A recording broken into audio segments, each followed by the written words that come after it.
Salam sejahtera dalam kasih Tuhan. Mari kita berdoa. Pujian, hormat, syukur kami naikkan kepadamu Bapa. Oleh karena kemurahan Tuhan kami ada, dan hanya oleh karena anugerah Tuhan kami dapat hidup hari ini. Karenanya biarlah hidup kami memuliakan dan mengagungkan nama Tuhan. Kami akan mendengar dan merenungkan firman-Mu sebagai bagian bentuk kami mengasihi Tuhan. Kami terima firman-Mu dalam nama Tuhan Yesus. Amin. Amsal 18 ayat yang ke-7. Orang bebal dibinasakan oleh mulutnya, bibirnya adalah jerat bagi nyawanya. Di negara kita ada satu istilah yang seringkali kita dengar, senjata makan tuan. Atau mulutmu itu adalah harimaumu. Dengan kata lain, semua tindakan yang keluar dari hati kita ini akan terpulang kembali kepada kita. Beberapa bulan yang lalu saya sampaikan di Australia penduduk aslinya itu adalah orang aborigin. Senjata yang mereka pergunakan adalah bumerang. Ketika bumerang itu dilempar kepada musuh, kepada satu sasaran, maka senjata itu ketika tidak mengenai sasaran, dia akan kembali kepada pemiliknya. Sama seperti apa yang disampaikan oleh Salomo bahwa orang bebal dibinasakan oleh mulutnya.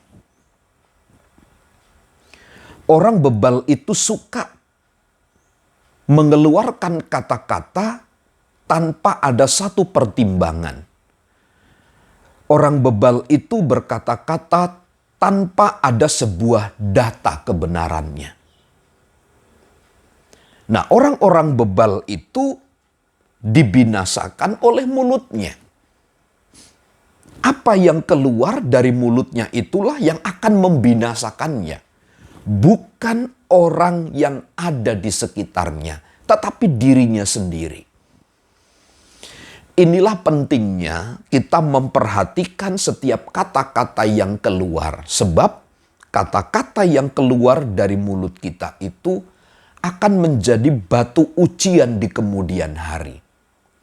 Orang bebal dibinasakan oleh mulutnya.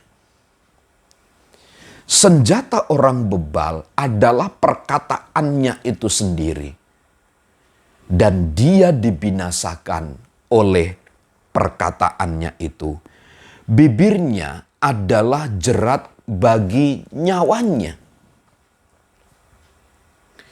Jerat itu adalah sesuatu perangkap yang dipersiapkan oleh seseorang bagi binatang buruan. Itu selayaknya bagi orang-orang yang sedang menjerat. Tetapi satu prinsip bagi orang-orang bebal. Orang-orang bebal itu terjerat, nyawanya itu dijerat oleh perkataan atau oleh bibirnya. Dengan kata lain, bibirnya adalah jerat bagi nyawanya. Perkataan yang keluar dari mulut itu menjadi jerat bagi nyawanya sendiri. Menjadi satu ancaman bagi nyawanya. Di sini kita belajar betapa pentingnya, betapa krusialnya kata-kata yang keluar dari mulut kita itu. Sehingga kita harus memikirkan bagaimana kita harus berkata-kata. Seperti apa kata-kata yang harus kita keluarkan? Seperti apa kata-kata yang harus kita sampaikan kepada orang-orang yang ada di sekitar kita? Sebab dari kata-kata yang keluar dari mulut, orang tahu siapa sesungguhnya kita.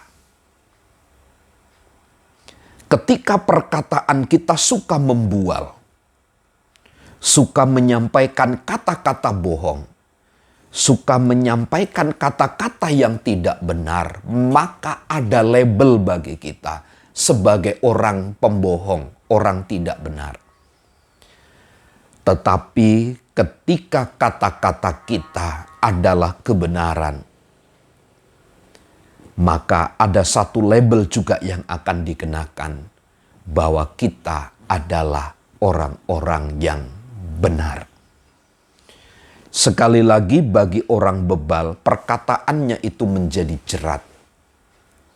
Perkataannya itu menjadi senjata bagi nyawanya. Tapi bagi orang benar, perkataan-perkataannya itu menjadi kehidupan.